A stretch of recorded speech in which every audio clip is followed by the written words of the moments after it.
దేవుని పిల్లలారా, ప్రపంచ మానవులందరికీ దేవుడు ఒక్కడే. ఈ పాఠాన్ని ఈరోజు మనం ఆలోచిద్దాం. ప్రపంచ మనుషులందరికీ దేవుడు ఒక్కడే. ఎందుకు వేయాల్సి వచ్చింది ఈ అంశం అంటే, చాలామంది అర్థం చేసుకోకపోగా అపార్థం చేసుకునేవారు సమాజంలో నానాటికి ఎక్కువవుతున్నారు. దేవుడు ఒక్కడే అని చెప్పటం వెనకాల మా ఉద్దేశం ఒకటే. ఈరోజు సమాజంలో ఉన్న మనుషులు కలిసి ఉండటం లేదు. కలిసి ఉండే సంస్కృతి నుండి, ఉమ్మడిగా ఉండే సంస్కృతి నుండి వేరైపోయారు. నేను గొప్ప అంటే నేను గొప్ప అని వ్యత్యాసాలు చూపించుకుంటూ ముక్కలుగా విడిపోయిన ఈ సమాజాన్ని ఒక్కటి చేయాలి. మనందరికీ దేవుడు ఒకడే అని చెప్పటం వెనకాల మా ఉద్దేశం, మనమంతా ఒకటే. మనమంతా కూడా ఒకే తండ్రి పిల్లలం, ఒకే దేవుడు కన్నా మనుషులం. మనమంతా ఒకటే అని మీకు చెప్పటం వెనకాల మా ఉద్దేశం, మనమంతా కలిసి ఉందాం, మనమంతా ప్రేమగా ఉందాం, మనమంతా ఒకరినొకరు అర్థం చేసుకుందాం. ఒకే తండ్రి పిల్లలమైన మనమంతా కూడా ఆప్యాయతతో, అనురాగంతో కలిసి మెలిసి ఉండాలి అన్న ఉద్దేశంతోనే ఇలాంటి అంశాలతో ప్రజల ముందుకు మేము రావటం అనేది జరుగుతుంది. ఈరోజు వ్యవస్థ లేదా సమాజం ఎలా ఉందో మీకు తెలియదు కాదు. ఈ కులం అంటే ఆ కులానికి పడదు, ఈ మతం అంటే ఆ మతానికి పడదు, ఈ ప్రాంతం అంటే ఆ ప్రాంతానికి పడదు, ఈ రాష్ట్రం అంటే ఆ రాష్ట్రానికి పడదు, ఈ మనిషి అంటే ఆ మనిషికి పడదు, ఈ కుటుంబం అంటే ఆ కుటుంబానికి పడదు, ఈ దేశం అంటే మరొక దేశానికి పడదు. ఒకరినొకరు చంపుకుంటున్నారు, ఒకరినొకరు నాశనం చేసుకుంటున్నారు, ఒకరినొకరు కీడు కోరుకుంటున్నారు. కారణం ఏంటి అని దీనికి మనం ఆలోచిస్తే, మనమంతా ఎవరో పిల్లలమో తెలియకపోవటం, మనందరికీ దేవుడు ఒకడే అని తెలియకపోవటం, మనలందరినీ చేసిన దేవుడు ఒకే అని తెలియకపోవటం, మనమంతా అన్నదమ్ములం అని తెలియకపోవటం వల్లనే సమాజం ఈ కీడులో పరుగులు పెడుతుంది అని మాకు అర్థమైంది. మీకు సింపుల్ ఉదాహరణ చెప్తాను. ప్రపంచ మనుషులందరికీ దేవుడు ఒకడే, మనకి ఒకే దేవుడు, ఆయన మనకి తండ్రి అవుతాడు అన్నది ఎప్పుడైతే మనకు అర్థమైందో, సాటి వ్యక్తిని మనం చూసే కోణం మారిపోద్ది. అప్పటి వరకు వీడు మనోడు కాదు, వేరే కులం, వేరే మతం, వేరే ప్రాంతం, వేరే భాష, వేరే కుటుంబం అని ఆలోచించిన మనం ఎప్పుడైతే మనందరికీ దేవుడు ఒకడే, మనందరికీ తండ్రి ఒకటే అని మనకి ఎప్పుడు అర్థమైందో, వీడు నాకు సహోదరుడు అవుతాడా, ఈమె నాకు సహోదరు అవుతుందా, మేమంతా ఒకే దేవుడి పిల్లలమా, అయ్యో ఇది తెలియక ఇంతకాలం కులాల పేరుతో, మతాల పేరుతో, ప్రాంతాల పేరుతో రకరకాలుగా విడిపోయి ద్వేషించుకున్నాం, దూషించుకున్నాం, నాశనం చేసుకున్నాం, తిట్టుకున్నాం, కొట్టుకున్నాం, చంపుకున్నాం. చచ్చే ఇదంతా మానేయాలిక. సాటి వ్యక్తిని చూసే చూపు మారిపోద్ది దేవుడు అర్థమైతే. మళ్ళీ చెప్తాను, జాగ్రత్తగా వినాలి. ఇలాంటి టైటిల్ మేము ఎందుకు వేస్తామంటే, సమాజాన్ని సంస్కరించాలి. సమాజం మధ్యలో ప్రేమ, అనురాగము, ఆప్యాయత పుట్టాలి అంటే మనమంతా ఒకటే, ఒకే తండ్రి పిల్లలు, మనకు ఒకే దేవుడు అన్నది సమాజానికి అర్థమైతే, మనుషులందరి మధ్యలో మనమంతా ఒకటే అన్న ఏకభావం పుట్టి ఈ కక్షలు, క్రోధాలు, పగలు నశించిపోతాయి. జాగ్రత్తగా వినండి. ఇది మీకు అర్థం కావాలంటే ఒక ఉదాహరణ చెప్తాను. ప్రతిదానికి ఉదాహరణ చెప్పడం నాకు అలవాటు. కొంతమంది విసుక్కుంటారు, కానీ ఇది చెబితేనే అర్థమవుతుంది అన్నది నా భావన. మీరు ఎక్కడో పరాయి దేశంలో, ఏ కువైట్లోనో, ఏ దుబాయ్లోనో పనిచేస్తున్నారు.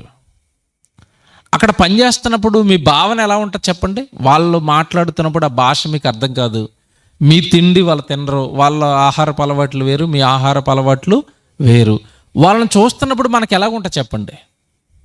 ఏదో అనీజీగా ఉంటాం, వీళ్ళు మన వాళ్ళు కాదు. ఈలోపు అదే దేశంలో మీరు మార్కెట్కి వెళ్ళినప్పుడు పక్కన ఎవడో తెలుగులో మాట్లాడుతున్నాడు అనుకోండి, అప్పుడు మనసుకి ఎలాగుంటుంది? అమ్మయ్య, మా వాడు ఎవడో వచ్చాడు ఇక్కడికి. ఎందుకు? మీరు మాట్లాడే భాష అతను మాట్లాడుతున్నాడు కనుక తెలుగు వినబడగానే కువైట్లో మీకు ఎలాగుంటుంది చెప్పండి మనసుకి? అమ్మయ్య, మనోడు వచ్చాడు. వెంటనే వెళ్ళిపోయి, ఏమండి మీది ఎవరండి, మీరు తెలుగు మాట్లాడుతున్నారు కదా, మేము తెలుగు వాళ్ళమే. చూసారా ఏం వాళ్ళమాట? మేము తెలుగు వాళ్ళమేనండి, మీరు తెలుగు వాళ్ళే కదా. ఏ ఊరు నుంచి వచ్చారు మీది? నరసాపురమా, భీమవరమా, పాలకొల్ల, రాజమండ్రి, విజయవాడ, ఎక్కడి నుంచి వచ్చారు మీరు?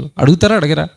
అడుగుతారు. అంటే ఒక తెలుగు భాష మాట్లాడగానే మన లోపల నుంచి ఏమని వచ్చింది భావన? వీడు మనవాడు. అక్కడున్న షేటు ఏమండా అరబ్ మాట్లాడుతున్నా లేదా ఉర్దూ మాట్లాడుతున్న షేటు మనోళ్ళు కదండి. చూసారా? అంటే ఇది ఎందుకు చెప్పాను ఉదాహరణ ఇప్పుడు మీకు అంటే, మనవాడు అని తెలియగానే తెలియని ప్రేమ పుట్టుకొస్తుంది. మనోడు మన రాష్ట్రం వాడట, మన భాష మాట్లాడుతున్నాడట, మనవాడు. కొంతమందికి ఇదే పిచ్చి, ఇందాక తొలి ప్రసంగంలో అన్నయ్య చెప్పినట్టుగా కులపిచ్చి ఉంటుంది, మనోడేనట. అలాగా వాళ్ళ అర్థాలు వేర్లేండి, అవి పక్కన తీసేద్దాం, వద్దు, బాగోవి. అంటే మనవాడు అని తెలియగానే తెలియకుండానే ఓన్ చేసుకుంటాం, ప్రేమ పుడుతుంది, వాళ్ళ మీద ప్రేమ కలుగుతుంది. అలాగే ఇది మీకు అర్థమైతే, మనమందరికీ తండ్రి ఒకడే, మనమందరం ఒకే దేవుని పిల్లలు అని మనకు అర్థమైంది అనుకోండి, సాటి వ్యక్తి మీద మనకేం పుడుతుంది? మనవాడే, మన నాన్న కొడుకే, మన తండ్రి, మన దేవుడు పుట్టించిన కుమారుడే, మన దేవుడు పుట్టించిన కుమార్తె. చంపకూడదు, తిట్టకూడదు, కొట్టకూడదు, ద్వేషించకూడదు. ఎందుకంటే మనలందరినీ పుట్టించింది ఒకే ఆయన అయినప్పుడు మనం ఇలా విడిపోయి ముక్కలుగా నాశనం చేసుకుంటే మనలందరినీ పుట్టించిన దేవుడు బాధపడతాడు. నా తండ్రి నేను బాధ పెట్టకూడదు కదా. వింటున్నారా? అర్థమవుతుందా? ప్రపంచ మనుషులందరికీ దేవుడు ఒకటే అని ఎందుకేస్తామంటే, మనమందరము ఒకటే అని తెలిస్తే సమాజం బాగుంటుంది, సమాజంలో ఉన్న మనుషుల మధ్య ప్రేమ ఉంటుంది, సమాజంలో ఉన్న మనుషుల మధ్య వ్యత్యాసాలు ఉండవు. నిజమే కదా, ఒకే తండ్రి పిల్లలం కదా, ఆయన నేను ఒకటే కదా. కులం మనుషులు పెట్టారు కదా, ప్రాంతం మనుషులు పెట్టారు కదా, దేశాలుగా మనుషులు విడగొట్టుకున్నారు కదా, రాష్ట్రాలుగా మనుషులు విడగొట్టుకున్నారు కదా, జిల్లాలుగా మనుషులు విడగొట్టుకున్నారు కదా. భాషా ప్రాతిపదికన దేశాలు విడిపోయాయి. ఏమంటే మతం ప్రాతిపదికన దేశాలు విడిపోయాయి. మతం ప్రాతిపదికన దేశాలు, భాష ప్రాతిపదికన రాష్ట్రాలు విడిపోయి మనుషులందరూ ఆ భాష, ఈ భాష, ఆ దేశం, ఈ దేశం, ఆ మతం, ఈ మతం అంటుంటే దేవుడు అంటున్నాడు బైబిల్లో, మనుషులందరికీ దేవుడు ఒకడే. మీరంతా ఒకే తండ్రి పిల్లలు. మీ పరిపాలనా సౌలభ్యం కోసం విడిపోయారా? విడిపోండి, కానీ విడిపోయి కొట్టుకోకండి, తిట్టుకోకండి, చంపుకోకండి. నిన్ను వలే నీ పొరుగువాడిని నువ్వేం చేయాలి? ప్రేమించు. పొరుగువాడిని ప్రేమించు. కారణం, ఆ పొరుగువాడు నీ పరలోకంలో ఉన్న తండ్రికి కుమారుడు, నీ సోదరుడు. ఒకే తండ్రి కన్న పిల్లలు మీరంతా. ఎందుకు ఈ ద్వేషాలు? ఎందుకండి ద్వేషాలు? ఏమంటే నిజంగా మాకు ఇప్పటికీ అర్థం కాదు. ఒక వ్యక్తిని అప్పటి వరకు బాగా మాట్లాడతారండి కొంతమంది, నేను చాలామందిలో గమనించింది. అప్పటి వరకు బాగా మాట్లాడతారు, అప్పటి వరకు బాగా ప్రేమిస్తారు, అప్పటి వరకు ఆప్యాయత చూపిస్తారు. ఎందుకో వీళ్ళ లోపల చిన్నది ఉంటుంది. చివరికి ప్రేమ చూపించి, ఆప్యాయత చూపించి, చివరికి మీరు ఎవరండి అని అడుగుతారు. ఎవరండి అంటే మీది ఏ కులం అండి అంతే. అతను అప్పటి వరకు ప్రేమ చూపించిన వీళ్ళు, అతను ఏమైనా చిన్న కులస్తుడు అని తెలిసింది అనుకోండి, వెంటనే ప్రేమ ఉంటుందా? ప్రేమ చచ్చిపోద్ది. అంటే ఇది కులాన్ని బట్టి పుట్టిన ప్రేమ, మతాన్ని బట్టి పుట్టిన ప్రేమ, ప్రాంతాన్ని బట్టి పుట్టిన ప్రేమ. ఈ ప్రేమల్లో వ్యత్యాసాలు ఉంటాయి, ఈ ప్రేమలలో రాగద్వేషాలు ఉంటాయి, ఈ ప్రేమలలో హెచ్చుతగ్గులు ఉంటాయి. ఇలా కాదు మనిషిని ప్రేమించాల్సింది. దేవుడు ఇలా కాదు ప్రేమించమంట. నీవాడా పరాయివాడా కాదు. మనిషి అయితే నువ్వు సాటి మనిషిగా నువ్వు అతన్ని ప్రేమించవలసిందే. కారణం ఏంటంటే భూమి మీద ఉన్న మనుషులందరికీ తండ్రి అయిన దేవుడు ఒక్కడే. నీ తమ్ముడు, నీ చెల్లి, నీ అక్క, మీ అన్నయ్య, సాటి సహోదరుడు. ఏమనుకున్నారు? మన చిన్నప్పుడు ప్రమాణం చేస్తాం స్కూల్లో, ఏమని? భారతీయులందరూ నా సహోదరులు.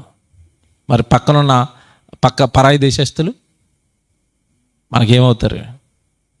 కానీ బైబిల్ ఏమని ప్రమాణం చేస్తుందంటే భూమి మీద ఉన్న మనుషులందరూ మన సహోదరులు. భూమి మీద ఉన్న మనుషులందరూ ఒకే తండ్రి పిల్లలు. మలాకి గ్రంథం 2వ అధ్యాయం 10వ వచనం చూడండి బైబిల్లో. ప్రపంచ మనుషులందరికీ దేవుడు ఒక్కడా అంటే అవును, ఒక్కడే. మలాకి గ్రంథం 2వ అధ్యాయం 10వ వచనం. మనకందరికీ, చూసారా ఆ పదం చూసారా, మనకందరికీ తండ్రి ఒక్కడే కాడా, ఒక్కడే కాడా, ఒక్కడే కాడా. ప్రపంచ మనుషులందరికీ దేవుడు తండ్రి ఒక్కడే కాడా. ఒక తండ్రి పిల్లలా? దేశాలుగా విడిపోయిన వీళ్ళందరూ ఒక తండ్రి పిల్లలా? రాష్ట్రాలుగా విడిపోయిన వీళ్ళందరూ ఒక తండ్రి పిల్లలా? కులాలుగా విడిపోయి కొట్టుకుంటున్న వీళ్ళందరూ ఒక తండ్రి పిల్లలా? అవును, మనందరికీ తండ్రి ఒక్కడే, ఒక్కడే, ఒక దేవుడే. ఒక్క దేవుడే మనలను సృష్టింపలేదా? ఇది పట్టుకోండి, ఇది పట్టుకోండి. మనల్ని ఎంతమంది సృష్టించారట? ఒక్క దేవుడే మనలందరినీ సృష్టించలేదా? అంటే ప్రపంచ మానవులందరికీ దేవుడు ఒక్కడే కాదా? ప్రపంచ మానవులందరినీ ఒక్క దేవుడే చేయలేదా? చేశాడు, చేశాడు. కింద చిన్నగా వేసాం, ప్రపంచ మానవులందరికీ దేవుడు ఒక్కడే. కింద ఏమనేసింది తెలుసా? రుజువులు ఇవిగో. కాకమ్మ కథలు చెప్పి నమ్మమంటం లేదు, ఎవిడెన్స్లు, సాక్ష్యాలు ఇస్తాం, నమ్మండి. ప్రపంచ మానవులందరికీ దేవుడు ఒకడేనని ఎవిడెన్స్, సాక్ష్యం ఇస్తాను, ఆధారాలు ఇస్తాను. కాదని చెప్పమనండి ఎవరినైనా. కాదు, వాళ్ళ దేవుడు వేరు, వీళ్ళ దేవుడు వేరు, ఆ దేశానికో దేవుడు, ఈ దేశానికో దేవుడు అంటావా? నీకేమీ అర్థం అవ్వలేదు దేవుడు. అలా చెప్తున్న వాళ్ళు ఎవరికి దేవుడు తెలియదండి. మళ్ళీ చెప్తున్నాను, అలా చెబుతున్న వాళ్ళు ఎవరికి ఇంకా దేవుడు దొరకలేదు. ఇంకా దేవుడు ఎవరో వాళ్ళకి తెలీదు. బైబిలు ఎలాంటి జ్ఞానాన్ని బోధించింది ప్రపంచానికి అంటే, ఇదిగో భూమి మీద మనందరికీ తండ్రి ఒక్కడే కాదా, మనల్ని ఒక్క దేవుడే సృష్టించలేదా? ఒక్క దేవుడే మిమ్మల్ని చేయలేదా? మీరు ఎందుకయ్యా అలా విడిపోయారు? మీరు ఎందుకయ్యా అలా కొట్టుకుంటున్నారు? మీకు ఎందుకయ్యా అలా బాంబులు వేసుకుంటున్నారు? మీరు ఎందుకయ్యా మతం పేరుతో చంపుకుంటున్నారు? ఎందుకయ్యా అలా చంపుకుంటున్నారు? ఎందుకు అలా విడిపోయారు? ఎందుకు అలా ద్వేషాలు నింపుకున్నారు? మనిషిని మనిషిగా చూడు. మతం పేరుతో ద్వేషిస్తావు, కులం పేరుతో ద్వేషిస్తావు, ఏమండి అతనుకున్న స్థితి, ఆర్థిక స్థితిని బట్టి ద్వేషిస్తావు, తప్పు కదా. రంగుని బట్టి ద్వేషిస్తావు. ఎన్ని రకాల ద్వేషాలు ఉన్నాయండి ఈరోజు. అమెరికా లాంటి పాశ్చాత్య దేశాలు ఎలా ఉన్నాయంటే, అక్కడ నల్లోళ్ళు తెల్లోళ్ళు వీళ్ళిద్దరికి గొడవ. నల్లోడు తెల్లోడిని కాల్చుకుంటాడు, తెల్లోడు నల్లోడు కాల్చుకుంటాడు, అక్కడ అదో గొడవ. పక్షపాతం అండి మనుషుల మధ్యలో. ప్రేమలు లేవండి. రంగుని బట్టి అక్కడ యుద్ధం, కులాన్ని బట్టి ఇక్కడ యుద్ధం. ప్రతి దేశం అంతే. కారణం ఒక్క దేవుడే మనుషులందరినీ సృష్టించాడన్న సంగతి వాళ్ళకి తెలీదు. రుజువులు ఏంటండి? ఒక్క దేవుడే మనల్ని చేశాడు అనడానికి రుజువులు ఏంటంటే, ఒక్క దేవుడే చేశాడు అనడానికి దేవుడు బైబిల్లో చాలా ఆధారాలు పెట్టాడు. ప్రపంచ మనుషులందరికీ దేవుడు ఒక్కడే అనడానికి నువ్వు కాస్త తెలివిగా ఆలోచిస్తే ఎన్నో సాక్ష్యాలు నీ కళ్ళ ముందే పెట్టాడు. ఎక్కడయో పట్టుకొచ్చి చెప్పను నేను, నీ కళ్ళ ముందున్న సాక్ష్యాలు నీకు చూపిస్తాను. ఒక్కసారి మనసు పెట్టి ఆలోచించు, ఇవి నిజమో కాదో నీకు అర్థమవుతాయి. దేవుని పిల్లలారా, దేవుడు ఒకడే, దేవుడు ఒకడే. కుటుంబానికి తండ్రి ఒకడే. పిల్లలు ఎంతమంది అయినా ఉండొచ్చు, పిల్లలు ఎంతమంది అయినా ఉండొచ్చు కుటుంబంలో, కానీ ఆ కుటుంబానికి మూలం తండ్రి ఒకడే. ఒకే తండ్రి పిల్లలు, ఒకే తండ్రి నుంచి వచ్చిన వంశం అంటారు కదా, ఒకే తండ్రి నుంచి వచ్చారు. ఎన్టీఆర్ గారి కుటుంబం అన్నీ అంటారు. ఆ పిల్లలందరికీ మూల పురుషుడు ఎవరంటే ఎన్టీఆర్ గారు. ఏఎన్ఆర్ గారి కుటుంబం అన్నీ అంటారు. అంటే వాళ్ళందరికీ మూల పురుషుడు ఎవరంటే నాగేశ్వరరావు గారు. పిల్లలు ఎంతమంది అయినా ఉండనివ్వండి. మీరు సినిమా హీరోలు చూడండి, నాగార్జున గారు ఫ్యామిలీ నుంచి వచ్చిన హీరోలు చాలామంది ఉంటారు. అలాగే ఎన్టీఆర్ గారు ఫ్యామిలీ నుంచి వచ్చిన హీరోస్ చాలామంది ఉంటారు. ఆల్రెడీ ఆయన ఎన్టీఆర్ అంటారు, ఆ తర్వాత ఇంకో ఎన్టీఆర్ వచ్చారు, జూనియర్ ఎన్టీఆర్ అని. ఈ మధ్యకాలంలో ఇంకో కుర్రాడు వచ్చాడండి, సబ్ జూనియర్ ఎన్టీఆర్ అట. సబ్ జూనియర్ ఎన్టీఆర్ లేదా సబ్ జూనియర్ ఎన్టీఆర్ అని ఏదో పేరెట్టారు ఆ కుర్రోడికి. ఆ కుర్రోడు ఒక హీరో వచ్చాడు ఇప్పుడు మళ్ళీ. ఎంతమంది హీరోలు వచ్చిన పేరు ఎవరు చెప్తారు? ఎవరి కుటుంబం? ఎన్టీఆర్ గారి కుటుంబం అండి. అంటే పిల్లలు ఎంతమంది అయినా ఉండనివ్వండి, తండ్రి ఒక్కడే ఉంటాడు. అలాగే భూమి మీద ఏ దేశంలో ఉన్నా, ఏ కులమైనా, ఏ ప్రాంతమైనా మనుషులు పెట్టుకున్నది, మనుషులు ఎంతమంది అయినా ఉండనివ్వండి, ఆ మనుషులందరికీ తండ్రి దేవుడు ఒకడే. ఒక్క దేవుడే మనుషులందరినీ సృష్టించాడు, చేశాడు, నిర్మించాడు. కీర్తనల గ్రంథం 100వ అధ్యాయం మొదటి వచనం చూడండి. కీర్తనల గ్రంథం 100వ అధ్యాయం మొదటి వచనంలో ఏమనుంది అక్కడ? సమస్త దేశములారా. బైబిల్ చూసారా? అమెరికా దేశమా అన్నది బైబిలు. బ్రిటిష్ వాళ్ళారా, మీరు క్రైస్తవులు కదా, బ్రిటిష్ దేశమా అంద బైబిలు. బైబిల్కి అలాంటి పక్షపాతం లేదు. బైబిల్లో ఉన్న దేవుడు అంత చిన్నోడు కాదు. బైబిల్లో ఉన్న దేవుడికి అలాంటి చిన్న చిన్న ఆలోచనలు లేవు. నాది దేశం, నాది రాష్ట్రం, వీళ్ళే నా ప్రజలు, ఇలాంటి చిన్న చిన్న ఆలోచనలు బైబిల్లో ఉన్న దేవుడికి లేవు. సృష్టికర్తకు లేవు అవి. మళ్ళా చెప్తున్నాను, సృష్టికర్తకు లేవు అలాంటి ఆలోచనలు. సృష్టికర్త బైబిల్లో ఉన్నాడు, ఆయనకి ఇలాంటి చిన్న చిన్న ఆలోచనలు లేవు. అందుకే బైబిల్లో ఏమని రాస్తున్నాడంటే సమస్త దేశములారా, సమస్త దేశములారా, ఏ దేశమైనా నా మాట వినండి. మీరు చూడండి, ఎప్పుడైనా గమనించారా లేదా? తెలుగులో ఉండి దేవుడు సమస్త దేశములారా అన్నాడు అనుకోండి, ఇంగ్లీష్ వాడికి ఏమర్థం అవుతుంది? అందుకే బైబిల్ ఇంగ్లీష్లో ఉంటుందా? ఉంటుంది. హిందీ వాడికి ఉంటుందా? ఉంటుంది. అరబ్ మాట్లాడే వాళ్ళకి అరబ్లో బైబిల్ ఉంటుందా? ఉంటుంది. కారణం, భూమి మీద ఉన్న ప్రతి దేశంలో ఉన్న పిల్లలు తన పిల్లలే గనుక భూమి మీద మనుషులు మాట్లాడుకుంటున్న ప్రతి భాషలోనికి దేవుడు బైబిల్ను పంపించాడు.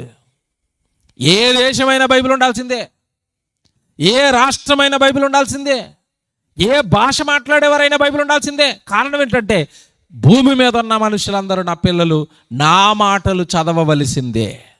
సమస్త దేశములారా చెప్తున్నాడు చూడండి. ఇప్పుడు సమస్త దేశములారా యెహోవాకు ఉత్సాహధ్వని చేయండి, సంతోషముతో యెహోవాను సేవించుడి, ఉత్సాహగానము చేయుచు ఆయన సన్నిధికి రండి. యెహోవాయే దేవుడని చూసారా?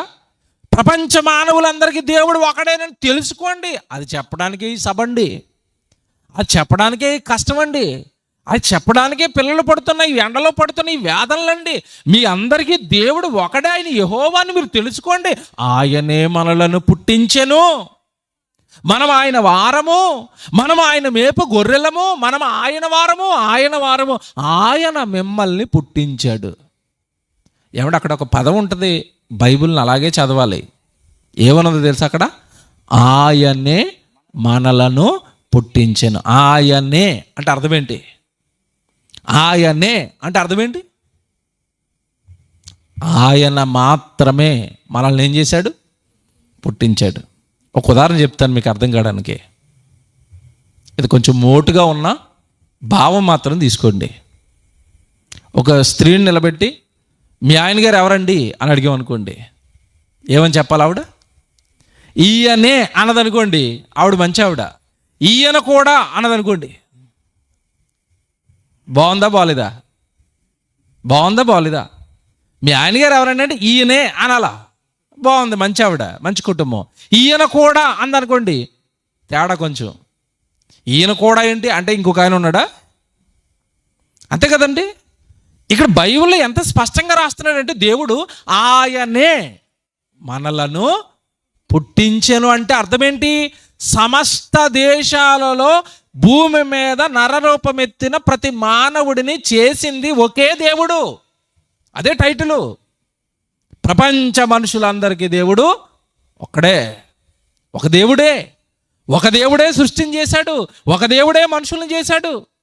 ఇప్పుడు బైబిల్ అండి ఎంత ఇష్టం మాకంటే, బైబిల్ అంటే మాకు ఎందుకు ఇష్టం అంటే, బైబిల్ అండి పక్షపాతాన్ని చూపించదండి. అందరూ ఒకటేనైనా అంటది. బైబిల్ అండి భూమి మీద ఉన్న మనుషులను మానవులు అని పిలుస్తుంది అంతే. యెషయా గ్రంథం 17వ అధ్యాయం చూడండి. యెషయా గ్రంథం 17వ అధ్యాయం 8వ వచనం చదువుదామా? యెషయా గ్రంథం 17వ అధ్యాయం 8వ వచనం. మానవులు చూసారా? అది యెషయా గ్రంథం 17వ అధ్యాయం 8వ వచనం.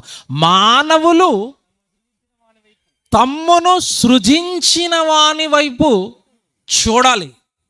ఎవరి వైపు చూడాలట? మానవుడు తమ్మును సృజించిన వాని వైపు. మానవులందరినీ సృజించిన ఆయన ఒక ఆయన ఉన్నాడట, ఆయన వైపు నువ్వు చూడాలి. ఆయన ఎవరో నీ జీవితకాలంలో నువ్వు పట్టుకోవాలి. నిన్ను ఎవరు చేశారో నీకు తెలియాలి, నిన్ను ఎవరు కన్నారో నీకు తెలియాలి, నీవు అనుభవిస్తున్న ఈ సృష్టి అంతా ఎవరు నడిపిస్తున్నారో నీకు తెలియాలి, ఎవరు చేశారో నీకు తెలియాలి. మానవులు తమ్మును సృజించిన వాని వైపు చూడాలి, దేవుని వైపు చూడండి అంటున్నావేంటి? దేవుడు రాయించిన బైబిల్కు మతం అంటున్నావేంటి? భూమి మీద ఉన్న మనుషులందరూ ఒకటే, ఈ సృష్టి అంతా నేను కలిగించానన్న బైబిల్ను మత పుస్తకం అంటున్నావేంటి? తప్పు కదా అలా చూడటం, చూపు తప్పు కదా, నీ ఆలోచన తప్పు కదా, నువ్వు మాట్లాడుతున్న మాట తప్పు కదా. బైబిల్లో నీకు ఎవరు కనపడతారంటే నిన్ను సృజించిన దేవుడు కనపడతాడు, నిన్ను చేసిన ఆయన కనపడతాడు, నువ్వు అనుభవిస్తున్న ఈ సృష్టిని చేసిన ఆయన కనపడతాడు. ఆ సృష్టి ఎలా కలిగిందో, ఎలా పనిచేస్తుందో, ఎందుకు పనిచేస్తుందో సవివరంగా నీకు రాయించిన ఆయన కనపడతాడు బైబిల్లో. ఏమనుకుంటున్నారు బైబిల్ అంటే?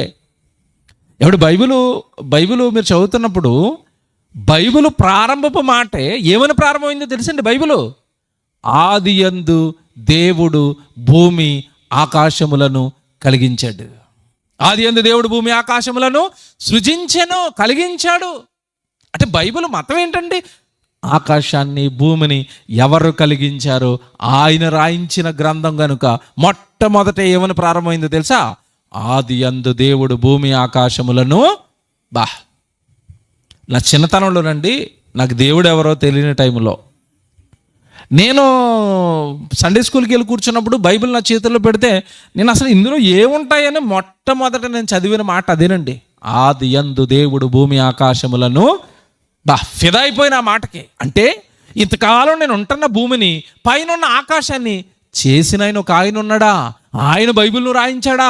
ఆయన మాటలా ఇవి? సృష్టికర్త మాటలా బైబిల్ అంటే?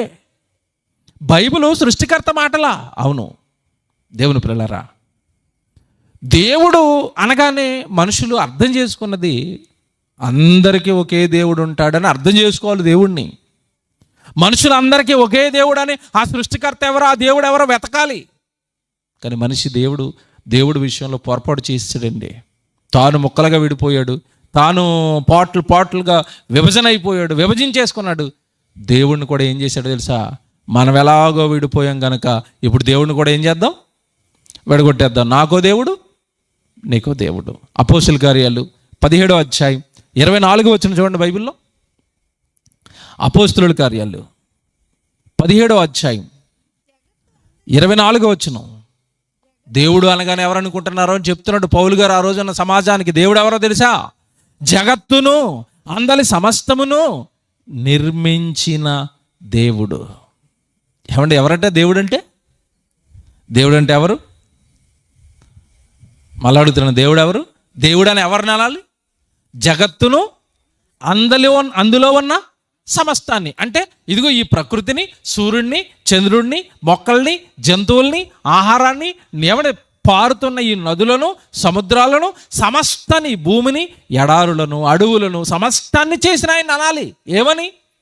దేవుడు అని. కానీ మన వాళ్ళు ఎవరిని అంటారు తెలుసా దేవుడిని? సంక్రాంతికి, క్రిస్మస్కి బట్టల షాప్ వాళ్ళు బయట బోర్డు పెడతారు. ఏమని బోర్డు పెడతారు? కస్టమర్ దేవుళ్ళు అందరికీ వందనాలు. వీళ్ళకి ఎవరు దేవుళ్ళు? ఇప్పుడు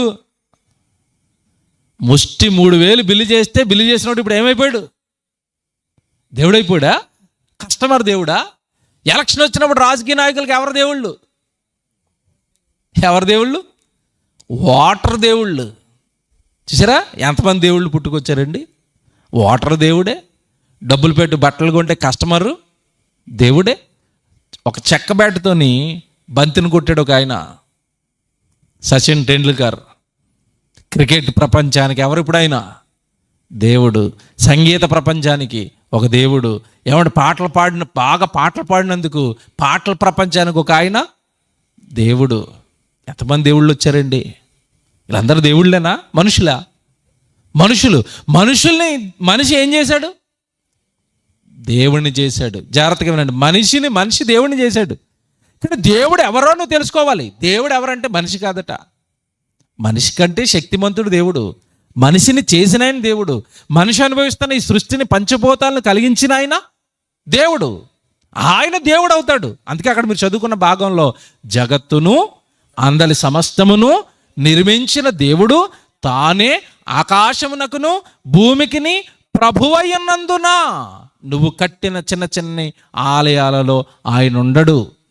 ఆయన రూపం చాలా పెద్దది. ఆయన ఆకాశానికి భూమికి ప్రభువు, పాలించేవాడు, సర్వ సృష్టికి ఆధార సంభూతుడు, సర్వ సృష్టిని తన అధీనంలో ఉంచుకున్నవాడు, ఈ పంచభూతాల పైన అధికారి దేవుడు. పంచభూతాలను తన సరెండర్లో, తన అండర్లో పెట్టుకున్నవాడు దేవుడు. దేవుడు ఏమనుకున్నారు? దేవుడు అంటే గాలిని నియంత్రించేవాడు దేవుడు, సముద్రాన్ని నియంత్రించేవాడు దేవుడు, ఆకాశంలో ఉన్న వాటన్నిటిని నియంత్రించేవాడు దేవుడు, వాటికి ఆజ్ఞలు ఇచ్చేవాడు దేవుడు, వాటిని కరెక్ట్గా సక్రమంగా నడిపించేవాడు దేవుడు. ఏమనుకున్నారు దేవుడు అంటే? అక్కడ మీరు చదువుకున్న భాగంలో జగత్తును అందరి సమస్తమును నిర్మించిన దేవుడు, ఆయన దేవుడు అనాలి. కిందకి వెళ్ళేసరికి చూడండి 26లో ఏమంటున్నాడు?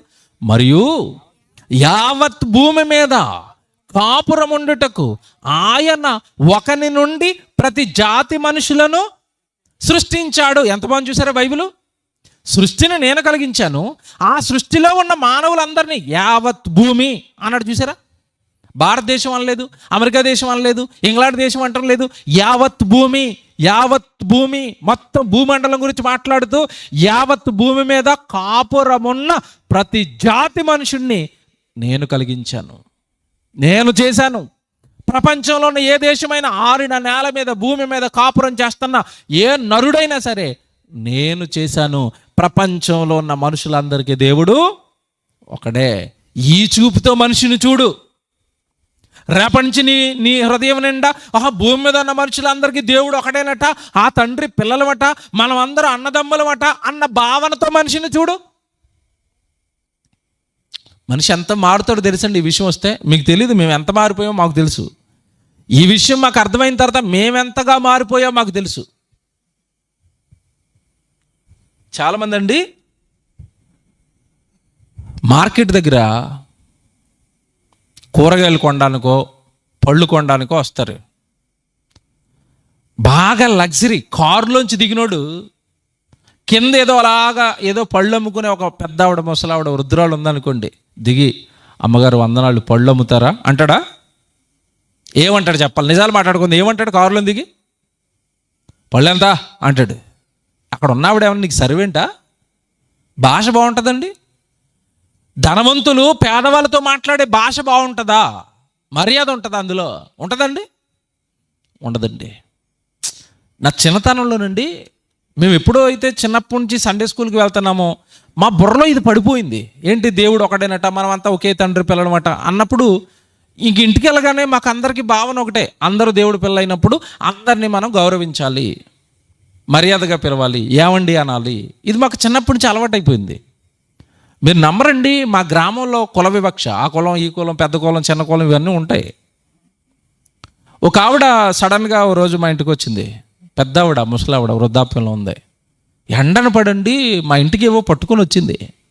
పట్టుకుని రాగానే మా అమ్మ లేదు, మా నాన్న లేడు ఇంటి దగ్గర. నేను స్కూల్ నుంచి వచ్చి ఇంట్లో ఉన్నాను. ఆవిడ రాగానే ఆవిడని చూసి చలించిపోయింది. అంత ఎండలో పెద్ద ఆవిడ పాప అవన్నీ మోసుకుని వస్తుంటే నేను ఎదురుగుండా వెళ్ళిపోయి ఆ బరువు దింపి మా ఇంట్లో పెట్టి, ఏమమ్మా ఇంత ఎండలో వచ్చావు, మీరు కూర్చోండి అని కూర్చోబెట్టి మంచినీళ్ళు ఇచ్చి ఈ సఫరీ అంతా చేస్తుంటే ఆవిడ ఆశ్చర్యపోతుంది. ఆశ్చర్యపోయి మమనాల్లో వచ్చిన తర్వాత ఒక మాట అంటుంది, ఈ కుర్రోడికి భలే నేర్పించారండి మర్యాద, గౌరవించటం భలే నేర్పించారు. మమ్మల్ని ఈ ఊర్లో ఎవరు గౌరవించరు, మమ్మల్ని ఈ ఊర్లో అందరూ చిన్నగా చూస్తారు, మా ఊర్లో అందరూ ఏదో చీప్గా మమ్మల్ని పట్టించుకోనుకుంటారు, కానీ కుర్రోడు ఏంటి మాకు ఎంత మర్యాద ఇస్తున్నాడు అంటే, మా అమ్మ చెప్పింది వాడు బైబిల్ చదువుకుంటాడమ్మా అంటే.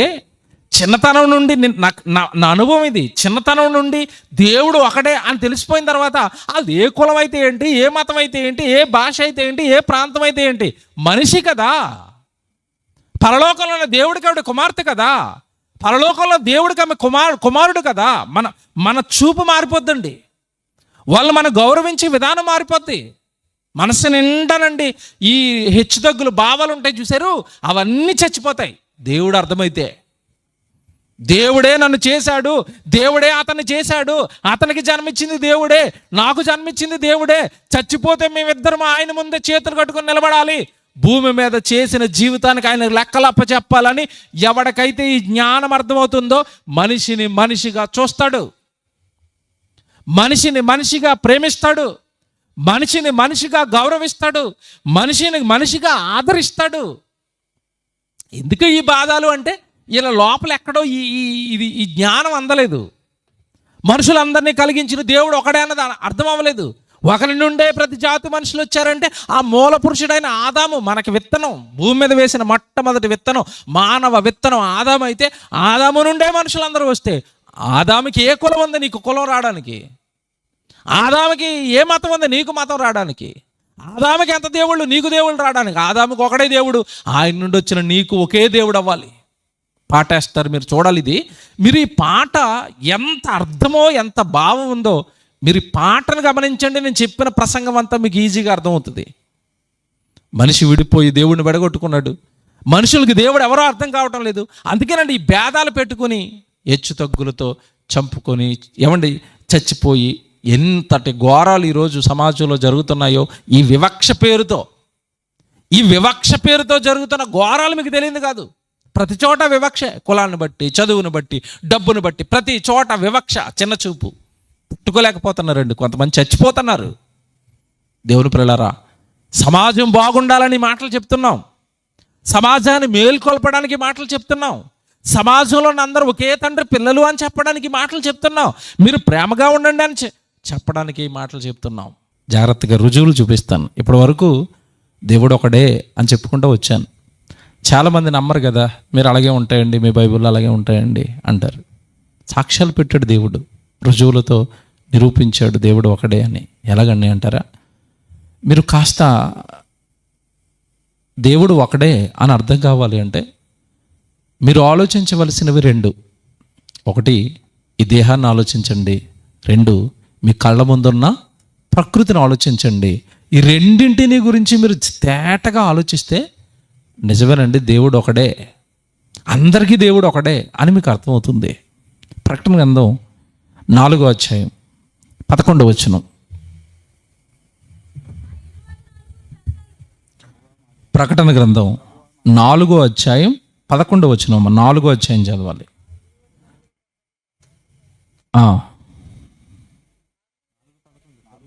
4వ అధ్యాయం 11వ వచనం అమ్మా. ప్రభువా మా దేవా, చూసారా పదం, నీవు సమస్తమును సృష్టించితివి, నీ చిత్తమును బట్టి అవి ఉన్నాయి, దానిని బట్టియే సృష్టింపబడెను, దానికి నీవే మహిమ ఘనత ప్రభావములు పొంద అర్హుడివి. ఏమండి పదం మీకు ఎందుకు చదివించాను తెలుసా? సృష్టిలో ఉన్న సమస్తాన్ని ఒక ఆయన చేశాడట, అవన్నీ ఆయన ఇష్ట ప్రకారం ఉన్నాయట, ఆయన చిత్తాన్ని నెరవేరుస్తాయట. నువ్వు మహిమ చెల్లిస్తే దేవుడిగా సమస్త ఘనత మహిమ ఎవరికి చెల్లించాలట? ఆయనకి చెల్లించాలట. నువ్వు మామిడి పండు తినాలి వేసవి కాలంలో, నీ ఇష్టమా దేవుడి ఇష్టమా? ఒకసారి ఆలోచించు. మామిడి పండు నువ్వు డిజైన్ చేసుకున్నావా? తెలీదే. చెట్టుకి కాసింది పక్కన బలేసారు చెట్లు. ఇగో ఇది మామిడి చెట్టు అని, దానికి మామిడికాయ కాయాలని, అది ముగ్గిన తర్వాత తీయగా ఉండాలని, అది ఎవరిష్ట ప్రకారం డిజైన్ చేశారు చెప్పండి? దేవుడు. ఇప్పుడు ఈ మామిడి పండు తింటున్నప్పుడు ఎవరికి చెల్లించాలి మహిమ? దేవునికి. సమస్త ఘనత మహిమ పొందనర్హుడు, పూజ్యనీయుడు ఒకే ఆయన, సృష్టికర్త. ఆయన సృష్టిని కలిగించాడు, ఆయనే నీ తండ్రి, ఆయనే నీ దేవుడు, ఆయనే నిన్ను కూడా కలిగించినవాడు. నేను భాగానికి మిమ్మల్ని ఎందుకు తీసుకొచ్చానంటే సమస్తమును కలిగించిన ఆయన ఒక ఆయన ఉన్నాడట. మళ్ళీ చదువుతారా వచనం? 11వ వచనం మళ్ళీ చదువుతారా? ప్రభువా మా దేవా, నీవు సమస్తమును సృష్టించితివి. సమస్తమును సృష్టించితివి. జాగ్రత్తగా వినాలి.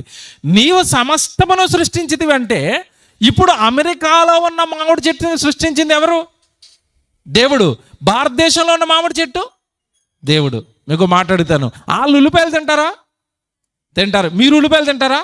తింటారు. అంటే అక్కడ ఉల్లిపాయలు, ఇక్కడ ఉల్లిపాయలు, అక్కడ మామిడి పండ్లు, ఇక్కడ మామిడి పండ్లు, అక్కడ పంచదార, ఇక్కడ పంచదార, అక్కడ చింతపండు, ఇక్కడ చింతపండు, అక్కడ సముద్రంలో ఉప్పు, ఇక్కడ సముద్రంలో ఉప్పు. సమస్తాన్ని ఎవరు కలిగించారు? దేవుడు. దేవుడు. దేవుడు అనగానే ఎవరు అనుకుంటున్నారు? సమస్తాన్ని కలిగించిన వాడు.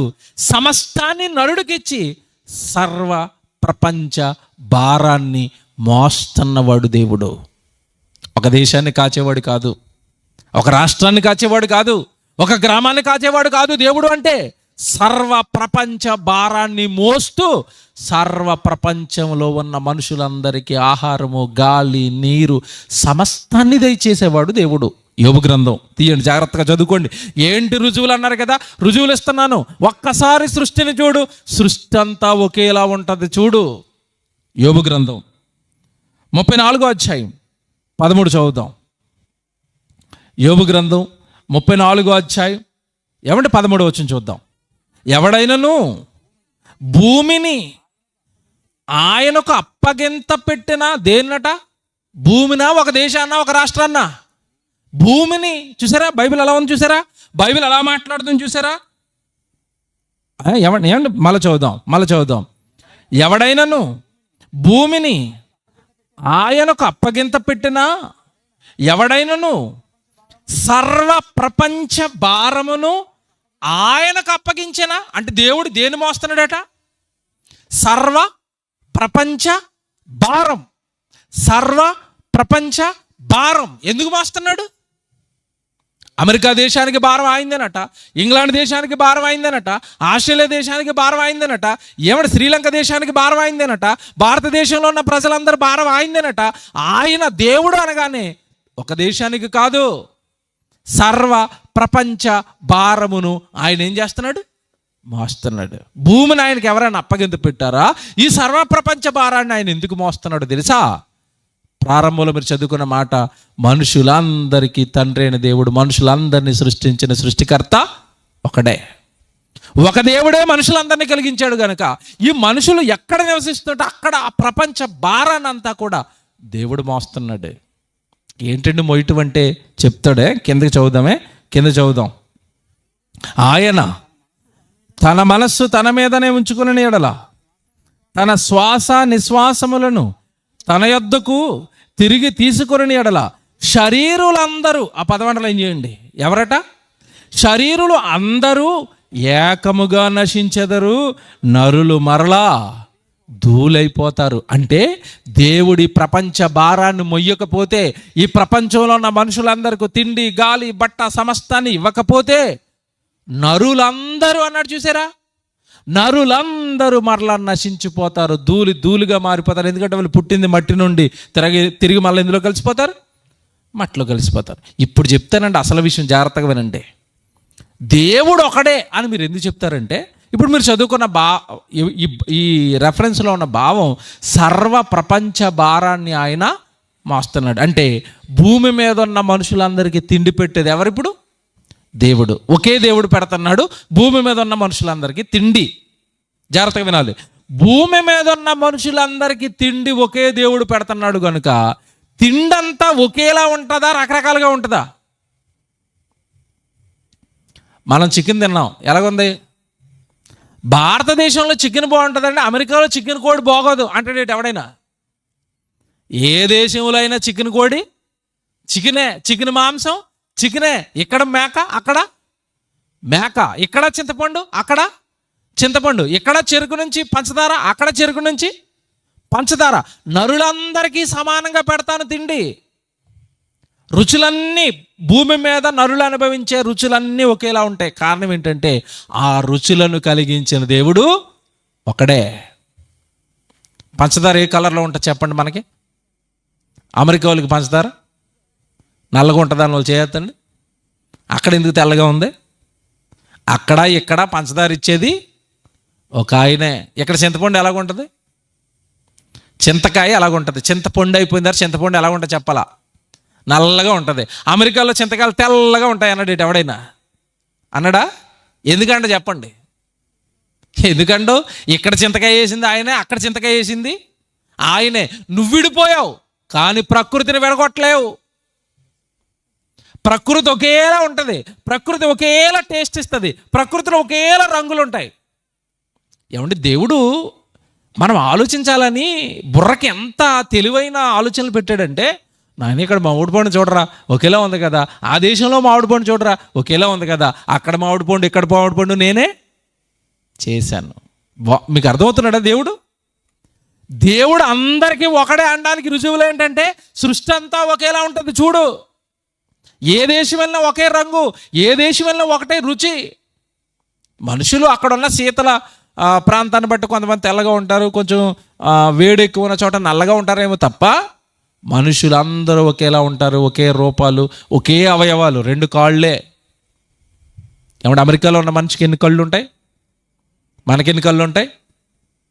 లేదండి వాళ్ళ దేవుడు వేరండి, 4 కాళ్ళు చేసుకున్నాడు అన్నాడు ఎవడైనా మీతో? అలా అన్నాడంటే ఆడు బుద్ధిహీనుడు దొరికిపోతాడు. నీకు 2 కాళ్ళే, వాడికి 2 కాళ్ళే, నీకు 2 కళ్ళే, వాడికి 2 కళ్ళే. నోట్లో ఉన్న పళ్ళు ఎన్ని ఉంటాయి చెప్పండి? ఎన్ని ఉంటాయి చెప్పండి? 32. అమెరికాలో వాడికి 34 ఉంటాయట అన్నాడు ఎవడైనా? ఎందుకంటే చెప్పండి, ఇక్కడ పట్టుకోండి మీరు. ఎందుకంటో అమెరికా వాడిని చేసింది ఒకే దేవుడు, నిన్ను చేసింది కూడా ఒకే దేవుడు. ఒకే దేవుడు, 32 పళ్ళే, 2 కళ్ళే. ఆ కళ్ళు కూడా ఇక్కడే అమెరికా వాడికి వెనకాల ఉంటాయన్నారట ఎవరైనా? కళ్ళు ఎక్కడ ఉంటాయి చెప్పండి? ముందు ఇక్కడే ఉంటాయి, చేతులు ఎక్కడ ఉంటాయి? ఈ పక్కనే ఉంటాయి. పని ఎక్కువైపోయిందని పొట్ట దగ్గర ఎక్స్ట్రాకి ఇంకో చెయ్యట్టుకోమని ఎవరినైనా పెట్టుకోలేడు. కారణం ఏంటంటే వాళ్ళను చేసింది, మనల్ని చేసింది ఒకే దేవుడు. భూమి మీద సర్వ భూమండలం మీద ఉన్న మనుషులందరినీ కలిగించిన దేవుడు ఒకడే. సంఖ్యాకాండం తీయండి మీరు, రుజువిస్తున్నాను, ఆధారం ఇస్తున్నాను, కావాలంటే చెక్ చేసుకోండి అంటున్నాడు దేవుడు. సంఖ్యాకాండం 16వ అధ్యాయం 22వ వచనం చదవండి. ఒక పదం ఉంటుంది అక్కడ. సంఖ్యాకాండం 16వ అధ్యాయం 22వ వచనం. వారు సాగిలపడి, ఇది అండర్లైన్ చేయండి, ఏమంటున్నాడు? సమస్త శరీర ఆత్మలకు దేవుడవైన దేవా. అది అండర్లైన్ చేసుకోండి. సమస్త శరీర ఆత్మలకు దేవుడవైన దేవా. సమస్త శరీరాలకు నువ్వే దేవుడవు. భూమి మీద ఉన్న సమస్త ఆత్మలకు నీవే దేవుడవు. సమస్తము నరులు 800 కోట్ల మంది అటండి. ఈరోజు 820 కోట్ల మంది అయిపోయారట. ఈ 800 కోట్ల మందికి దేవుడు ఒకడే. నీకు ఎంతకాలం తెలియక మోసపోయావు, నువ్వు ఎంతకాలం తెలియక అవతల వాడిని ద్వేషించావు. మధ్యకాలంలో జరిగిన మారణ హోమం మీకు తెలియదు కదండి. కాశ్మీర్లో పహల్గామ దాడి, వాళ్ళు ఎలా దాడి చేశారంటే అవతల వ్యక్తిని మతమడికి చంపుతున్నారట. ఒరే, నీ మతస్థుడు కాకపోతే చంపేస్తావా? ఇదానికి నేర్పింది నీ మతం. అందుకే అన్నానండి, నేను వీడియో వదిలేను వెంటనే, మతంలో ఉన్నవాడు మృగంలా మారిపోతాడు. మతం మనిషిని మృగంగా మారుస్తుంది. అదే అందరం ఒకే తండ్రి పిల్లలం అంటే కాలుస్తాడండి వాడు? కాలుస్తాడా? చంపుతాడా? ఒకే తండ్రి పిల్లలమైన అన్నప్పుడు ఎదురుగ్గా ఉన్న ఏమండి మనిషిలో సహోదరుని చూస్తాడు కదా, అన్నం చూస్తాడు కదా, తమ్ముడిని చూస్తాడు కదా. అక్కడ చంపేస్తున్న స్త్రీలు ఎంతలా ఏడ్చారండి ఆ రోజు. ఆ స్త్రీలు నీ చెల్లిని చూడలేవా? నీ చెల్లి భర్తను అలాగే చంపేస్తావా? నీ అక్క భర్తను అలాగే చంపేస్తావా? ఆ చెల్లి ఏడిస్తే నీ చెల్లి ఏడ్చినట్టు కాదా? కాదండి. వీళ్ళకి ఎందుకంటే వీళ్ళకి ఏమర్థమైందంటే నా మతం వేరు, వాళ్ళ మతం వేరు, నా దేవుడు వేరు, వాళ్ళ దేవుడు వేరు. అందుకే చంపుతున్నారు వీళ్ళు. అందుకే నన్ను చంపుతున్నారు, అందుకే నన్ను కొడుతున్నారు. ఏమంటే ఈరోజు చెప్తున్నాను నేను సభాముఖంగా, సాటి వ్యక్తిని మతం పేరుతో కానీ దేవుడు పేరుతో కానీ కొట్టినా తిట్టినా వాడికి ఇంకా దేవుడు ఎవరో తెలియదు. మీరు రాసి పెట్టుకోండి ఇది. వాడు ఎవడైనా సరే వాడికి ఇంకా దేవుడు తెలీదు. తెలిస్తే కొట్టడు, తెలిస్తే తిట్టడు, తెలిస్తే దూషించడు, తెలిస్తే ద్వేషించడు. ఒకే తండ్రి పిల్లలు, నా అన్న, నా తమ్ముడు, నా చెల్లి, నా అక్క, ఎలా దూషిస్తాను? నా గర్భాన్ని పుట్టిన ఈవిడు మాత్రమే కాదు నాకు అక్క, నా కళ్ళ ముందున్న ఆవిడ కూడా నాకు అక్కే. ఈవిడు మాత్రమే కాదు నాకు చెల్లె, ఆవిడే నాకు చెల్లె. ఇతను మాత్రమే కాదు నా అన్న, అవతల వ్యక్తి కూడా నాకు అన్నే. ఈ భావన వస్తుందండి. మనిషి తన ఆలోచనలో ఉన్నతమైన స్థాయికి వెళ్తాడండి. అందరినీ ప్రేమించేవాడుగా మారతాడండి. అందరితోనూ ప్రేమగా ఉంటాడండి. అందరినీ కలుపుకుంటాడండి. దేవుడు ఒక్కడే. సమస్త శరీర ఆత్మలకు తండ్రి దేవుడు ఒక్కడే. నీకు అందుకే ప్రకృతిలో గాలి చూడు. నీకు అర్థం కావాలంటే గాలి చూడు. మన దగ్గర గాలి ఎలాగుంటుంది? గాలి ఎలా ఉంటుంది ఎవరికైనా కనబడిందా? కనపడదు. ఏమంటే ఇంగ్లాండ్ దేశంలో ఉన్నవాడికి గాలి కనపడుతుందా? ఎందుకు కనపడదు? ఆ గాలిని ఈ గాలిని చేసిన ఆయన ఒకటే. ఈ గాలోడికి తెలియక దేవుడు ఒకటి కాదు అంటున్నాడు. మీకు అర్థమైందా? అక్కడున్న గాలిని ఇక్కడున్న గాలిని ఒక ఆయన చేశాడు. అందుకే గాలి అంతా ఒకేలా ఉంటుంది, నీళ్ళన్నీ ఒకేలా ఉంటాయి. పాలు ఎలా ఉంటాయి? తెల్లగా ఉంటాయి. అమెరికాలో ఉన్న పాలు కోకోకోలా లాగా నల్లగా ఉంటాయి అన్నాడు ఎవడైనా? అక్కడ పాలు తెల్లగానే ఉంటాయి. మీకు ఇంకో మాట అడుగుతాను, అక్కడ ఆవులు ఏం ఆహారం తింటాయి? గడ్డి. భారతదేశంలో నావే ఏ ఆహారం తింటది? గడ్డి. అది కూడా రాశాడు దేవుడు. చూస్తారా, నేను సమస్త జీవులకు ఆహారం ఇస్తున్నాను, కాబట్టి ఈ దేశం ఏదైనా కావచ్చు, డైట్ ఒకటే అన్నాడు అంతే. మీకు అర్థమైందా? దేవుడు ఒకటే అని మనం ఎలా పట్టుకోవాలంటే, దేశం ఏదైనా కావచ్చు, ఆ జీవికి నేను ఇచ్చిన డైట్ ఒకటే. సమస్త జీవులకు నేను ఆహారాన్ని ఇస్తున్నాను అన్నాడు. బైబిల్లో ఉన్నాయి ఇవన్నీ. సమస్త జీవులకు నేను ఆహారాన్ని ఇస్తున్నాను అన్నాడు అంటే సమస్త జీవులను పెంచి పోషిస్తున్న దేవుడు ఒకడే. మేక ఏం తినాలి? మేక ఏం తింటుంది ఇక్కడ చెప్పండి? ఇక్కడ మేకలు ఏం తింటాయి? ఆకులు తింటాయి. మీరు వేరే దేశానికి వెళ్ళిపోతే మేక డైనింగ్ హాల్ మీద కూర్చొని చికెన్ బిర్యానీ తింటుంది అన్నడేటి ఎవడైనా. అక్కడ మేక కూడా ఏం తినాలి?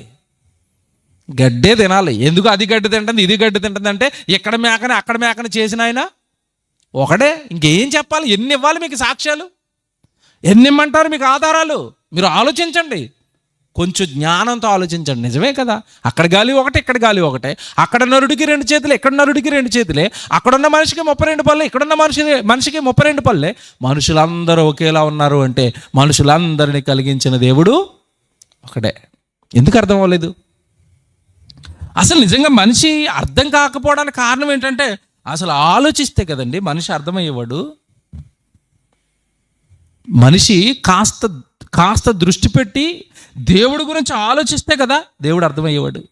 ఒకసారి మీరు ఆలోచించుకోండి. దేవుడు అనగానే కలిగించినవాడు, సృజించినవాడు, చేసినవాడు, పెంచి పోషిస్తున్నవాడు. కీర్తనల గ్రంథం. మీకు ఇవన్నీ ఒకేలా ఎందుకు ఉన్నాయి చెప్తాను నేను. ఎందుకంటే అన్ని జంతువులు ఒకేలా ఉంటున్నాయి, ఎందుకు పంచభూతాలన్నీ ఒకేలా ఉన్నాయంటే ఒక మాట దేవుడు రాశాడు. కీర్తనల గ్రంథం 65వ కీర్తన మీరు చూడండి, 8వ వచనం చూద్దాం. కీర్తనల గ్రంథం 65వ కీర్తన 8వ వచనం చూడండి. నీ సూచక క్రియలను చూచి దిగంత నివాసులను భయపడుదురు. ఏమండి, ఇక్కడ నీ సూచక క్రియలను చూసి దేవుడు మనిషికి రోజు ఏం చేస్తున్నాడట? సూచక క్రియలట, అద్భుతాలు చేస్తున్నాడట నీ కళ్ళ ముందు. ఏంటండి దేవుడు రోజు చేసే అద్భుతాలు అంటారా? నిన్న వర్షం వచ్చిందా? వచ్చింది. వేసవి కాలంలో ఓరున వర్షం వచ్చి చెట్లు పడిపోయి కొట్టుకెళ్ళిపోయేంత వాన పడింది. ఎవరు చేశారు వండరు? వేసవికాలం వేడితో ఒక్కపోతతో చచ్చిపోతాను మనం. నిన్న ఈరోజు ఎలాగున్నాం? కాస్త హాయిగా చల్లగా ఉన్నామంటే వేసవి కాలాన్ని కూడా చల్లదనంగా మార్చేశారంటే ఎవరు వండరు? ఇది దేవుడండి. ఇది మనిషి చేస్తాడా? మనిషి చేస్తాడండి? నేను ఆ మధ్యకాలంలో నవ్వుకున్నాను. ఒక సీఎం గారు, మీరు కూడా పేర్లు వద్దులేండి, వేడెక్కువైపోతుందని కలెక్టర్ల సమావేశం పెట్టి మీరు ఏం చేస్తారో నాకు తెలియదు, వేడి తగ్గిపోవాలంటాడట. కలెక్టర్లు అందరూ నెత్తి మీద చేతులు వేసుకున్నారు బయటకు వచ్చి. మేము వేడి ఎలా తగ్గిస్తాం? వేడి ఎవరు తగ్గించాలి? ఏమంటే వేడి ఎవరు తగ్గించాలి చెప్పండి? ముఖ్యమంత్రి గారు కలెక్టర్ల సమావేశం పెట్టి ఫారెన్ నీటి పెరిగిపోయి ప్రజలు చచ్చిపోతున్నారు, మీరు ఏం చేస్తారో తెలియదు, మీ జిల్లా అంతా వేడి తగ్గిపోవాలంటే వీళ్ళు ఏం చేస్తారు? ఆకాశం పైన చేపలు వేస్తారండి నీళ్ళేసి. వేడి ఇళ్ళు ఎలా తగ్గిస్తారండి? వేడి తగ్గించాలి అంటే అది ఎవరి చేతిలో ఉంటుంది? దేవుడు. ఈరోజు ఎంత హాయిగా ఉన్నాను తెలుసండి. ఈరోజు పగల ప్రార్థన అయింది. నాకు నిన్న అర్థం అవ్వలేదు. ఈరోజు ఏంటి దేవా సడన్గా వర్షం ఇచ్చావు, రాత్రి మీటింగ్ ఉందా కదా, మీటింగ్ టైం కాకపోతే ఆయన అన్నాడు, ఆగిపోయింది 6 గంటలకి. ఈరోజు చల్లగా ఉంది. ఈరోజు నేను డేలో కూడా ఒక చోట ప్రార్థనకి వెళ్ళానండి. కూడికి పెట్టారు టెంట్లేసి కూడికి పెడితే ఎంత బాగుంది తెలుసండి. పుల్లలపాడులో చల్లగా హాయిగా వచ్చిన వాళ్ళందరూ కూర్చుని వాక్యం విన్నారు. అదే బోరుని ఎండ ఉంటే దెబ్బకి బహిరంగంగా బయట టెంట్లో కూర్చుంటే ఎలాగుంటుందండి వేడి? ఒకసారి తట్టుకుంటావా? అంటే ఏ అద్భుతం నీ కళ్ళ ముందు జరుగుతున్నా దాని వెనకాల నువ్వు ఎవరిని ఆలోచించాలి? దేవుడిని. 8వ వచనం అదే చెప్తున్నాడు. జాగ్రత్తగా చదవండి. అదే నీ సూచక క్రియలను చూచి దిగంత నివాసులను భయపడుదురు. ఏమండి, మనుషులు దేవుడు చేసే దిగంత అద్భుతాలకు సూచక్రియలకు భయపడతారా? నిన్నో మొన్నో భయపెట్టాడు బాగా.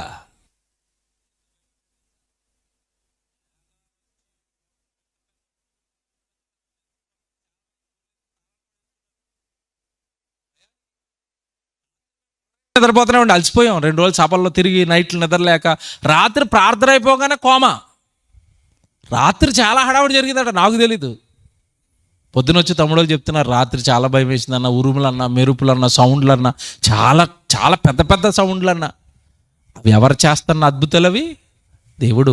ఆ మెరుపులు వస్తేనే వర్షాలు పడతాయి. మెరుపు మేఘాలకి షాక్, అది ఎలక్ట్రికల్ షాక్ ఇస్తున్నాడు. కరెంట్ షాక్ ఇస్తే ఆ మేఘంలో ఉన్న నీళ్ళನ್ನು వదులుతుంది అది. ఇవన్నీ దేవుడు చేస్తున్నవి. ఎవరు ఆలోచిస్తారండి? మాట్లాడుతాను. భారతదేశంలో ఉన్న మేఘాలను పక్క దేశంలో ఉన్న మేఘాలు ఒకటేనా? ఆ వేరుగా ఈ వేరుగా మేఘాలు ఏమైనా ఉంటాయా? ఒకటే మేఘమా? ఒకటే మేఘం అంటే మేఘాన్ని చేసింది ఒక దేవుడేనా? ఒక దేవుడే. ఒక దేవుడే మేఘాన్ని చేస్తే, ఒక దేవుడే నిన్ను చేస్తే నువ్వెందుకు ఆ దేవుడు ఎవరో తెలుసుకోవు? మేఘాలు చేసిన దేవుడు ఎవరో ఎందుకు తెలుసుకోవు? ప్రపంచంలో ఉన్న ఏ సముద్రమైనా చూడండి, ఒకేలా ఉంటుందా? ఒకేలా ఉంటుంది. మొన్న ఈ మధ్యకాలంలో నేను ఒక వండర్ఫుల్ విషయం తెలుసుకున్నాను. యుద్ధం పుణ్యాన్న. నాకు తెలియదులేండి, నాకు తెలియదు అది ఎంతకాలం. యుద్ధం వచ్చినప్పుడు ఆ దేశానికి ఈ దేశానికి నండి ఆకాశంలో గగన స్థలాన్ని మూసేశారట. అంటే మా దేశంలో ఉన్న ఆకాశంలోకి మీ ఫ్లైట్లు ఎగరడానికి కుదరదు. అంటే చివరికి భూమిని పనిచేసుకున్నారు, సముద్రాలను పనిచేసుకున్నారు, చివరికి దేని కూడా పనిచేసుకున్నారు. ఆకాశం నాది, ఈ ఆకాశంలోకి నీ విమానం ఎగరకూడదు అన్నాడు ఈ దేశం అతను. ఆ దేశం అతను అన్నాడు నా దేశంలో నీ విమానం ఎగరకూడదు. ఇంకా నేను ఆశ్చర్యపోయిన సంగతి ఏంటంటే, ఆకాశాన్ని కనుక వాడుకుంటే విమానం ప్రయాణించడానికి, ప్రయాణం చేసినందుకు బిల్లు కట్టాలట ఆ దేశానికి. మా 4 విమానాలు ఎగిరే బాబు మీ ఆకాశంలో ఇంత బిల్లు ఇస్తానని పక్క దేశం ఈ దేశానికి బిల్లు కట్టాలట విమానం ఎగిరించుకున్నందుకు. అసలు ఎవరిది ఇది? ఎవరి పెత్తనాలు చేస్తున్నారు నాకేం అర్థం అవ్వట్లేదండి.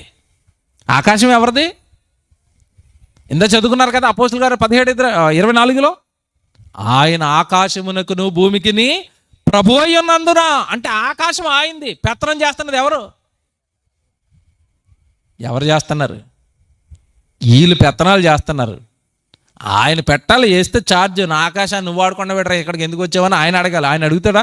ఆయన మంచోడు కదండి, అడగడండి. మంచోడు కాబట్టి ఇలా నాటకాలు వేస్తున్నారు. వీళ్ళు చేసిన ఆయన మంచోడు కాబట్టి నాటకాలు ఆడుతున్నారు. చేసిన ఆయన ప్రేమ కలిగినోడు కాబట్టే ఎన్ని వేషాలు వేసినా అడుగుతున్నాడు. ఆయన చేసిన సముద్రాన్ని పనిచేసుకున్నారు, ఆయన చేసిన ఆకాశాన్ని పనిచేసుకున్నారు, ఆయన చేసిన నేల సముద్రాలుగా దేశాలుగా పనిచేసుకున్నారు నేలని. మీరు విడిపోయారు. చేసిన ఆయన ఒకడే కదా, ఆయన అందరూ నమ్మాలి కదా. లేదండి. ఇప్పుడు చదవండి ఎంత బాగా చెప్తున్నాడు. భూదిగంతముల నివాసులు నువ్వు చేసిన సూచక్రియలకు భయపడుదురు. ఉదయ సాయంత్రముల ఉత్పత్తులను నీవు సంతోషభరితములుగా చేసి ఉన్నావు. నీవు భూమిని దర్శించి దానిని తడుపుతున్నాడట. మొత్తం భూమినంతా తడిపేది ఒక ఆయనే. ఒక దేశాన్ని తడపడు దేవుడు, అన్ని దేశాలు ఆయనవే. భూమి అంతా తడిపేది ఆయనే. తర్వాత దానికి మహదైశ్వర్యమును కలగజేయుచున్నావు. దేవుని నది నీళ్లతో నిండి ఉన్నది. నది ఎవరిదట? దేవుడిది. ఆకాశం ఎవరిది? దేవుడిది. భూమి ఎవరిది? దేవుడిది. చూసారా? ఒక దేవుడే నదులన్నీ నీళ్ళన్నీ ప్రవహింప చేస్తున్నాడు. నది దేవుడిది, పేర్లు ఏళ్ళవే. అంతేనా? నది ఎవరిది? దేవుడిది. పేర్లు మానవులు పెట్టుకున్నారు. ఈ మధ్యకాలంలోనండి నేను కర్ణాటక ప్రాంతానికి వెళ్ళాను సభలకి వెళ్ళిన ఊరు ఏంటంటే కర్ణాటకలో భద్రావతి. ఊరు పేరేంటి? భద్రావతి. భద్రావతి పక్కనే ఒక నది ఉంది. ఆ నదిని బట్టి ఆ ఊరికి భద్రావతి అని పేరు వచ్చింది. ఏ నది ఉందో తెలుసా అక్కడ? భద్రా నది. మీకు ఇప్పుడు ఏదో పేరు గుర్తొస్తుంది, నది పేరు తుంగభద్ర. వినరా? ఏమి నది? తుంగభద్ర. అది ఇంతకాలం నేను ఒక నది అనుకున్నాను. కాదు, భద్రా నది వేరు, తుంగ నది వేరు. తుంగ భద్ర కలిసి ఒక చోట కలిస్తే అప్పుడు ఆ నదికి ఏం పేరు పెట్టారు? తుంగభద్ర. తుంగ ఊరు పేరు, భద్ర ఊరు పేరు. ఆ పక్క నుంచి ప్రవహిస్తున్న నది తుంగభద్ర. నది ఎవరిది? పేరు ఎవరిది? శ్రీ ఎలాగున్నాయా? యజమాని ఓనర్ ఒకడు, పెత్తనం ఒకటిదే. ఓనర్ ఒక ఆయన, నదులు ఆయనవి, ఆకాశం అయింది, భూమి అయింది, అన్నీ ఆయనవి. పెత్తనాలు వీడివి. పోనీ చేయి పెత్తనం నీకు ఇచ్చాడు, పోలే అనుభవించరాని ఇచ్చాడు. పెత్తనం ఇచ్చినప్పుడు అనుభవిస్తూ కలిగించిన దేవా అనాలి కదా. అంటారండి. ఏమంటే మీరు ఎప్పుడైనా ఒక్కటి తెలివిగా ఆలోచించండి. భూమి మీద నదులన్నిటి గురించి గొడవలు ఆడుకుంటారు తప్ప ఆ నది ఈ నది అని. నది ఎవడు తవ్వాడు నాకు ఇప్పటికీ మిస్టరీ. దేశాల మధ్యలో నదులను ఎవరు తవ్వారు? ఒకవేళ నది తవ్వాలి అంటే ఎన్ని జేసీబీలు ఎంతకాలం తవ్వాలో మీరు ఆలోచించాలా. నదిని తవ్వమనండి ఎవరినైనా. పిల్లకాలం తవ్వడానికి అందులో బోల్డ్ కాంట్రాక్ట్లో ఏమండి ఈ లంచాలు. పిల్లకాలవ చిన్న ప్రాజెక్ట్ కట్టాడంటే 1000 కోట్ల అవినీతి అంటాడు. అదే నది తవ్వమంటే. నదులు తవ్వింది మనుషులు కదండి. ఎవరు తవ్వారు? దేవుడు. నదిని చూడగానే ఎవరు జ్ఞాపకం రావాలి? దేవుడు. ప్రపంచ దేశాల్లో మొత్తంలో నదులు ఉన్నాయా? ఉన్నాయి. ఆ నదులన్నింటినీ కలిగించిన ఒక ఆయనే దేవుడు. కింద చూడండి ఎంత బాగుంటుందో. యెహోవా నది నీళ్లతో నిండి ఉన్నది, నీవు భూమిని అట్లు సిద్ధపరిచిన తర్వాత వారికి ధాన్యమును దయచేయుచున్నావు. ఎందుకంటే నది దేనికోసం తవ్వాడట? నీకు ధాన్యం పండాలి కదా. నది తవ్వితేనే దానికి పిల్లకాలు వేసి నీళ్లు నీ పొలంలోకి తెచ్చుకుంటావు. నది తవ్వింది ఆయన, పంట పండించుకుంటున్నది నువ్వు. నీ ఆకలి తీర్చటానికి దేవుడు నదులను తవ్వాడు. ఇది మతమా? ఇప్పుడు చెప్పండి, బైబిల్ మతమా? నదుల గురించి, ఆకాశం గురించి, సముద్రం గురించి, సమస్త భూమి గురించి, సృష్టి గురించి, అందులో బ్రతుకుతున్న మనుషుల గురించి, ఆ బ్రతకడానికి దేవుడు చేస్తున్న కార్యాల గురించి చెప్పే పుస్తకం మతమా? మతం అండి. కింద చూడండి, ఇంకా కింద చూడండి. వారికి ధాన్యమును నువ్వు దయచేయుచున్నావు, దాని దుక్కులు విస్తారమైన నీళ్లతో తడిపి దాని గౌములను చదును చేయుచున్నావు, వాన జల్లు చేత దానిని పదును చేయుచున్నావు, అది మొలకెత్తగా నీవు దానిని ఆశీర్వదించుచున్నావు, సంవత్సరమును నీ దయా కిరీటమును. అంటే అర్థమేంటో తెలుసా? సంవత్సరం వస్తుంది అంటే ఆ సంవత్సరానికి సరిపడా సమస్త నీళ్లు, ఆహారం, భూమిని, సర్వాన్ని కూడా ఒక ఆయన మనుషులకు సిద్ధం చేస్తున్నాడు. ఆ సిద్ధం చేస్తున్న దేవుడే నీ తండ్రి. నిన్ను కలిగించిన వాడు ఒక దేవుడే. అందుకే ఆయన కలిగించిన వర్షం ఒకేలా ఉంటుంది, ఆయన నీళ్లు ఒకేలా ఉంటాయి, అది నది ఒకేలా ఉంటుంది, ఆయన పండించిన పంట ఒకేలా ఉంటుంది. ఇవన్నీ దేవుడు ఒకడే అనడానికి సాక్ష్యాలు, ఆధారాలు. కనుక దేవుని పిల్లలారా, ఈ రాత్రి మీతో చెప్పేది ఒకటే. సృష్టిని చూసుకున్న, మనిషి దేహాన్ని చూసిన దేవుడు ఒక్కడే అన్న సంగతి మనకి అర్థమవుతుంది. కనుక దేవుడిని బాగా అర్థం చేసుకోండి, ఆలోచించండి. దేవుడి గురించి నీ కళ్ళ ముందు జరుగుతున్నవన్నీ ఆలోచించండి. దేవుడు మీకు అర్థమవుతాడు.